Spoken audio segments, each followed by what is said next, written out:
This video will demonstrate a variety of gymnastic skills along with their teaching points and safety considerations that can be used as a teaching resource. Within the video, 4 apparatus are used to show these skills. These include floor, beam, vault, and bars. All of the skills performed demonstrate a variety of the DMPs. These include static, locomotion, landings, rotation, swing, and spring. To begin any lesson, a quick warm-up game that incorporates these DMPs such as static movements is a great way to warm up the body. Stuck in the mud can be modified so that when individuals are tagged, they have to hold a static movement. Things such as an L-sit. This is where the legs are together and straight, the back is straight and arms are straight in the air. Angry cat, where the hands and knees are on the floor with the back creating an arch to make an angry cat. And lastly, dish, creating an upside down front support. For the next warm-up activity, a variety of animal walks can be used. These include crab walk, bear walk, and the inchworm. All of these help to strengthen the muscles in the wrists, hands, and legs. Animal Walk Soccer incorporates these walks into an already common PE game, allowing for a quick startup and effective warm-up. All of these warm-up games are using both static and locomotion DMPs.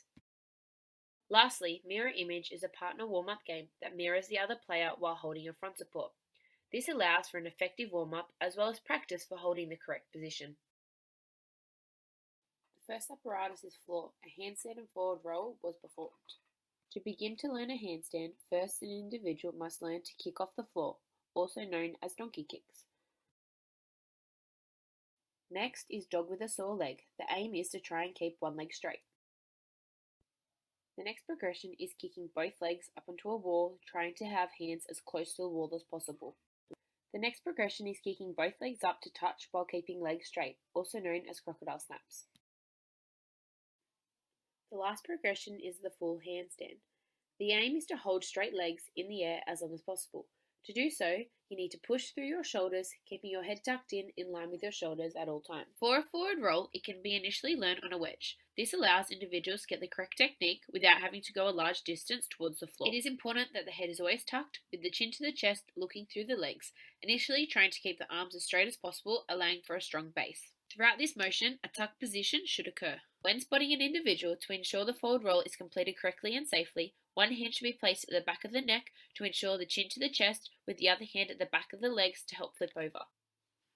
Floor kicks can be practiced on the floor before they are transferred to use on the beam.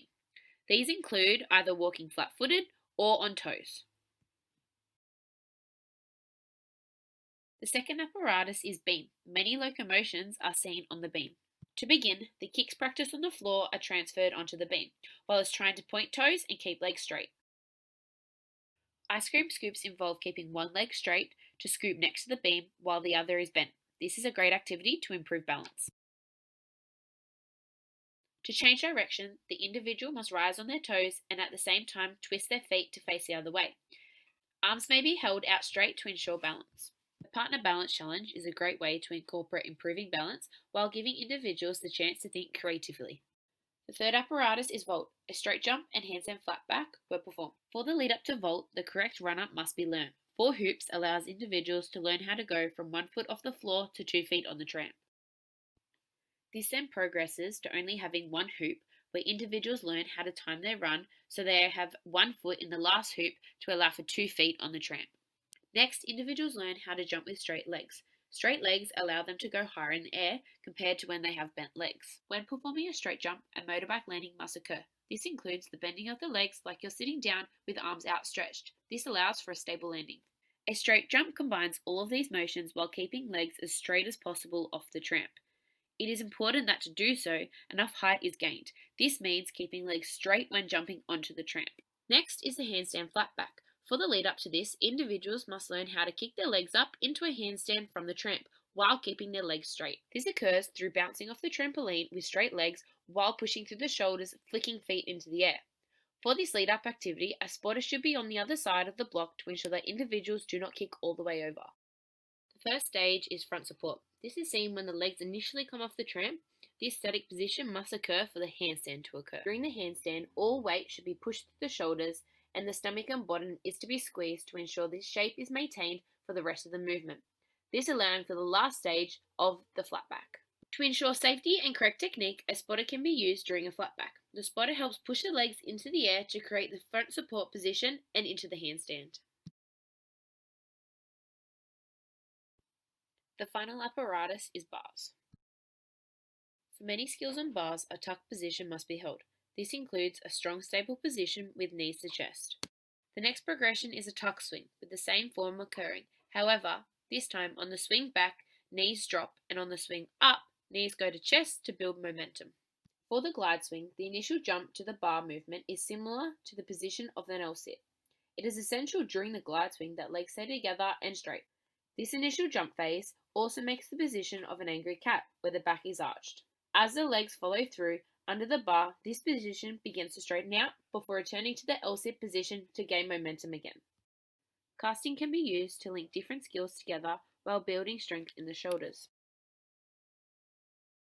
To begin, start with the front support position, then swinging back and forward, keeping arms straight and tight while pushing through the heels to allow the hips to come on and off the bar. Casting can then be used to do a forward roll over the bar. This involves leaning forward over the bar, forming a tuck position while not changing the hand position. The last skill is skin the cat. This is similar to the forward roll as the tuck position is held. The legs need to be kicked off the ground to under the bar so the individual is now upside down. As the legs thread through the arms, the body rotates back to the front. While this occurs, the hands do not change position.